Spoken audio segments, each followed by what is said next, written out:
Good morning. பைபிள்ல அப்படி ஒரு வசனம் இருக்கு, கர்த்தருக்கு காத்திரு, அவர் உன் இருதயத்தை ஸ்திரப்படுத்துவார் அப்படின்னு சொல்லி. நம்ம காத்திருக்கிற பொழுது கர்த்தர் நிச்சயமா செய்வார். ஆனால் காத்திருப்பதுன்னா சும்மா இருக்கிறது மாத்திரம் இல்லை, இதுக்கான முயற்சிகளையும் நம்ம செய்யணும்.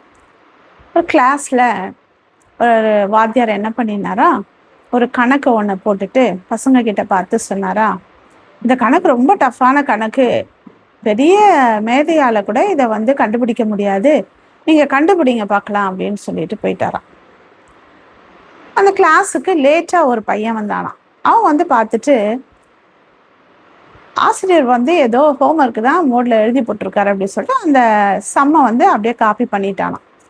காப்பி பண்ணிட்டு வீட்டுக்கு போயிட்டு அந்த சம்மை முடிச்சுட்டு அடுத்த நாள் அந்த ஆசிரியர்கிட்ட சொன்னாரா, நீங்க ஹோம்ஒர்க் கொடுத்தீங்களே அப்படின்னு. நான் எப்பப்பா ஹோம்ஒர்க் கொடுத்தேன் அப்படி. இல்லை, நீங்கள் ஹோம்ஒர்க் கொடுத்தீங்க, அதை நான் செஞ்சுட்டு வந்திருக்கேன் பாருங்கன்னு அவர் வாங்கி பார்த்தாராம்.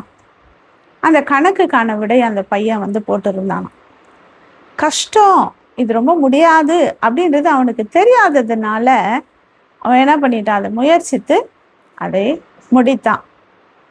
அதே போலதான் நாம ஏதோ காத்திருக்கணும் அப்படின்னா நம்ம சும்மா இருந்து சோம்பேறியா இருக்கிறதல்ல, அதற்கான முயற்சிகளை நம்ம எடுக்கணும். ஒருவேளை வேலை கிடைக்கலன்னு நான் ஜெபம் பண்றேன், நான் உபவாசிக்கிறேன், நான் அப்படி இருக்கிறேன்னு சொல்றது மாத்திரம் இல்லை, நம்ம முயற்சியும் எடுக்கணும். வேலைக்காக நாம காத்திருக்கிறோம் அப்படின்னா அதற்கான முயற்சிகள் எடுக்கணும். திருமணம் ஆகலை இன்னும் அப்படின்னா அதுக்கான முயற்சிகள், தேடல்களை நாம தேடிக்கொண்டு இருக்கணும். ஏதோ ஒரு காரியத்துல நாம அந்த காரியத்தை ஜெபத்தோடு மாத்திரம் இல்லை, அதற்கான முயற்சிகளையே நாம எடுக்கணும்.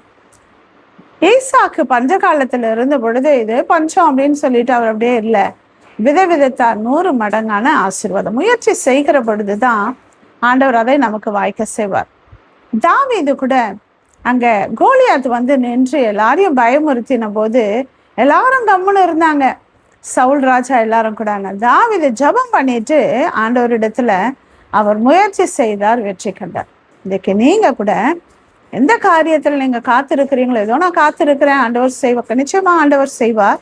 ஆனால் நீங்க முயற்சி செய்யுங்க, கர்த்தர் அதை சீக்கிரத்துல கைக்குடி வர பண்ணுவார். நாம் காத்திருப்பது மாத்திரமல்ல, நாம் முயற்சியை செய்கிற பொழுது அது நம்முடைய வாழ்க்கையில அது நிச்சயமாக அது காரியத்தை வாய்க்க பண்ணும். Have a nice day. Jesus loves you.